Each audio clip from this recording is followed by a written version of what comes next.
All right, let's jump right into this explainer and, really pull back the curtain on the brutal data-backed reality of what the average 30-year-old's finances actually look like in 2026. If you're going through this with me today, you're someone looking for the facts, straight up. No fluff, just the raw info you need to understand this modern financial landscape and where you genuinely stand within it. So, are everyone else's finances actually better, or is it just a 3 a.m. illusion? Look, if you've ever found yourself wide awake at 3 a.m. doing mental math, or hey, maybe you're checking your banking apps 17 times a day hoping for a miracle, you are absolutely not alone. It's so easy to scroll through social media and think everyone your age is secretly sitting on a mountain of cash, right? Meanwhile, you're just celebrating finally having 4 digits in your savings account. But throughout this explainer, we're going to move way past that highlight reel and look at the cold, hard numbers. Which brings us to section 1, the financial theater illusion. Society constantly pushes this idea that if you aren't a self-made millionaire by the time you hit 30, well, you're kind of failing at life. But what those perfectly curated posts don't show you is the parental Venmo transfers or the massive credit card debt secretly funding that lifestyle. We call this financial theater. Literally the performance of success funded by hidden debt or outside help, creating a total illusion of wealth.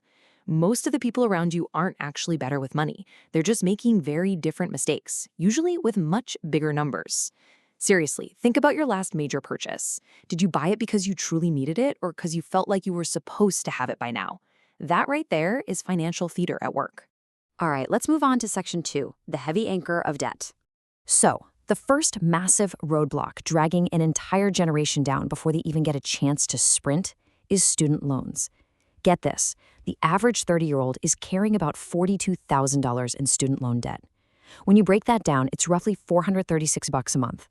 I mean, think about that. That's $436 every single month that isn't going toward a house, isn't building an emergency fund, and definitely isn't securing your freedom. It's just a massive anchor holding you in place. But man, it actually gets worse. On top of that, they're also carrying over $4,000 in credit card debt. And when you factor in an average interest rate of around 22%, that balance is costing nearly $900 a year just in interest. That's $900 essentially set on fire for the privilege of owning stuff that's probably destined for a landfill anyway. And here's the absolute crucial takeaway. Debt is a biological threat that spikes cortisol and keeps you in permanent survival mode.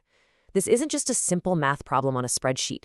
Carrying this kind of heavy financial weight actually alters your biology. It changes how you sleep, how you work, and how you perceive your entire future.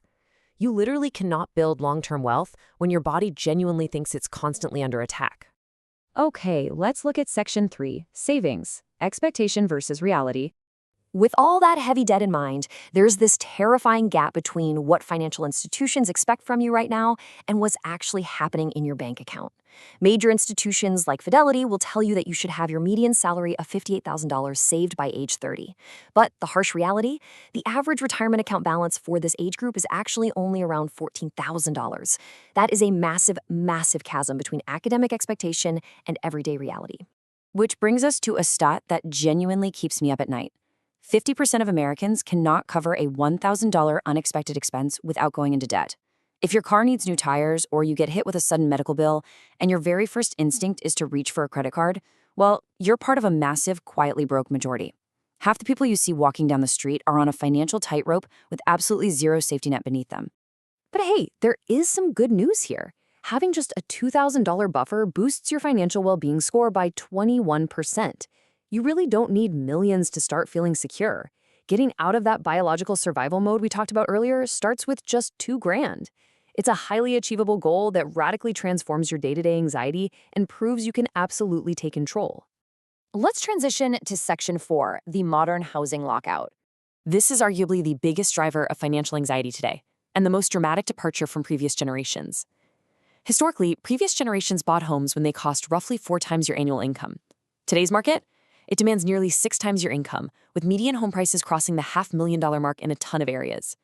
The math has fundamentally changed, making the traditional American dream feel honestly totally out of reach for a normal, hardworking earner.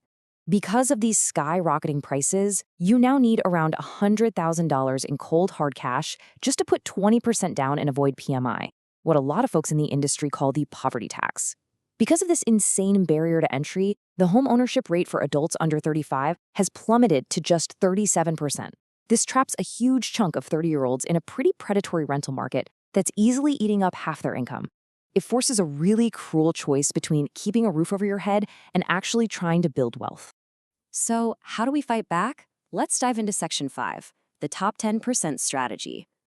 Despite these severe economic headwinds and those sawed-off ladder rungs we just looked at, there's a group absolutely crushing it. The top 10% of millennials actually have 20% more wealth than boomers did at age 35. And their secret weapon? Lifestyle inflation immunity. Meaning, when their income goes up, say they land a promotion or sweet bonus, they actively choose not to upgrade their car, and they don't immediately move into some fancy high-rise. They keep their expenses flat while their income grows, capturing all that extra margin for wealth building.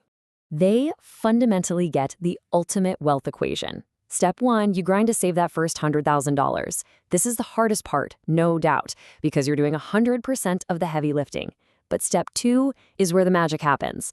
Once you hit that 100K milestone, you let compound interest mathematically do the rest of the work. Seriously, by the time you hit 100K, you are mathematically 1/3 of the way to $1 million in terms of the time it takes, all because compound interest finally starts pulling its own weight.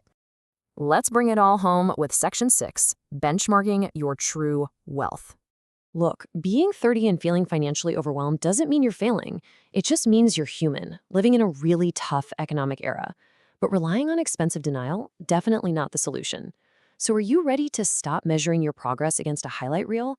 Stop comparing yourself to the financial theater we see online?